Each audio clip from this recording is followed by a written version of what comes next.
Assalamualaikum warahmatullahi wabarakatuh teman-teman. Apa kabar teman-teman hari ini?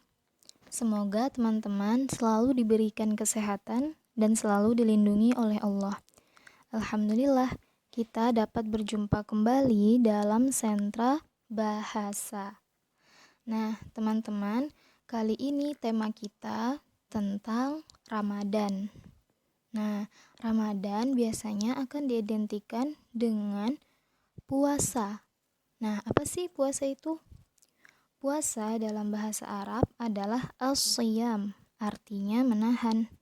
Secara istilah, puasa adalah ibadah yang dilakukan dengan menahan diri dari segala hal yang dapat membatalkan puasa dari terbit fajar sampai terbenamnya matahari. Nah, hal-hal yang membatalkan puasa itu bisa makan dan minum, lalu keluarnya darah haid atau nifas pada perempuan, lalu muntah dengan sengaja, dan lain-lain. Nah, teman-teman nanti akan membahasnya lebih lengkap dalam sentra imtak ya, dengan Pak Huda. Nah, selanjutnya, lama durasi puasa. Waktu dan durasi puasa Ramadan di setiap kota dan negara berbeda. Ada negara yang mengalami durasi sangat panjang dan ada pula yang singkat. Perbedaan durasi puasa ini dikarenakan perbedaan letak geografis yang tentu saja mempengaruhi lamanya pergantian pagi dan petang di berbagai negara. Nah, teman-teman bisa lihat ya, di sini ada gambar yang menunjukkan perbedaan waktu puasa di berbagai negara. Ada yang 19 jam, ada yang 16 jam, bahkan ada pula yang 11 jam.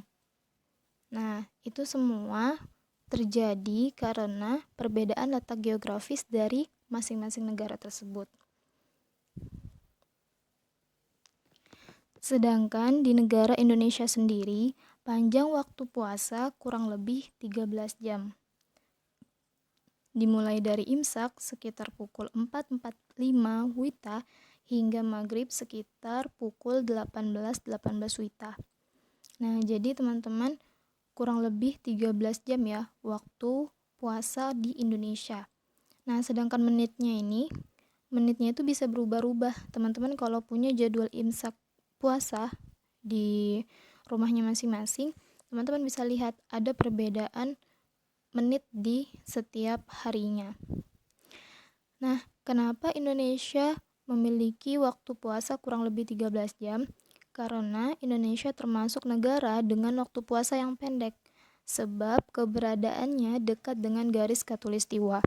Nah, teman-teman nanti akan membahas tentang garis khatulistiwa, lalu letak geografis dari masing-masing negara, itu nanti di Sentra Sosial Budaya dengan Bu Aina.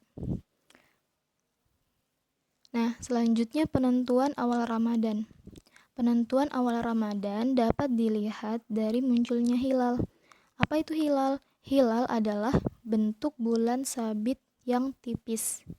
Nah, itulah yang menjadi penentu awal waktu bulan.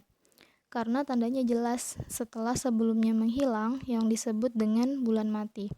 Lalu muncul bulan sabit yang tipis. Nah, seperti yang teman-teman lihat pada gambar ya, itu merupakan contoh dari hilal, bentuk bulan sabit yang tipis. Bulan Ramadan hanya ada satu kali dalam setahun, ya. Ya, jadi satu kali dalam setahun yaitu 30 hari saja. Nah, teman-teman, ini penentuan awal Ramadan. Jadi hilal ini akan muncul ya dan diamati oleh manusia untuk menentukan awal Ramadan. Makanya ada sidang isbat namanya. Nah, di sidang isbat itu semua rakyat Indonesia dari Sabang sampai Merauke akan melaporkan munculnya hilal di daerah masing-masing. Nah, misal di Sumatera hilalnya udah muncul, tapi di Sulawesi belum nih. Terus di daerah Papua sudah muncul. Nah, itu nanti jadi bahan pertimbangan oleh para ulama di Indonesia. Nah, itu ya teman-teman, puasa, lama durasi puasa, dan penentuan awal Ramadan.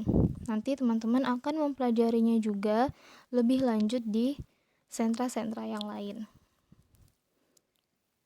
Oke, sekarang kita masuk ke tugas. Nah, teman-teman, untuk materi sentra bahasa sendiri sudah selesai. Nah, jadi sekarang kita langsung masuk ke tugas. Untuk teman-teman kelas 5, silahkan buat jurnal Ramadan yang isinya checklist puasa, sholat fardu, tahsin, menu berbuka, dan menu sahur. Jadi teman-teman nanti tulis ceritakan ya. Boleh juga nanti teman-teman tunjukkan checklist puasanya. Nah, checklist puasanya misal hari pertama puasa, hari kedua puasa. Nah, nanti kalau misalnya ada hari yang teman-teman tidak puasa, teman-teman boleh tandain. Lalu sholat fardu, sholat wajibnya, sholat subuh enggak, sholat zuhur, asar, maghrib atau isya. Lalu tahsinnya boleh ditulis sudah tahsin misalnya masih jilid 5, boleh ditulis halaman berapa.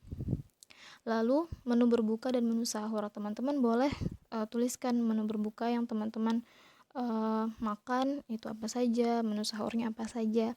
Nah, nanti teman-teman boleh buat dalam satu kertas buffalo. Nah, nanti kertas buffalonya itu boleh hias semenarik mungkin ya. Jadi bukan hanya satu lembar isinya tulisan saja. Oke? Oke teman-teman, Ibu rasa cukup untuk materi sentra bahasa hari ini. Semoga teman-teman diberikan kemudahan untuk menyelesaikan pekerjaan hari ini. Busuk tutup. Billahi taufiq wal hidayah. Assalamualaikum warahmatullahi wabarakatuh.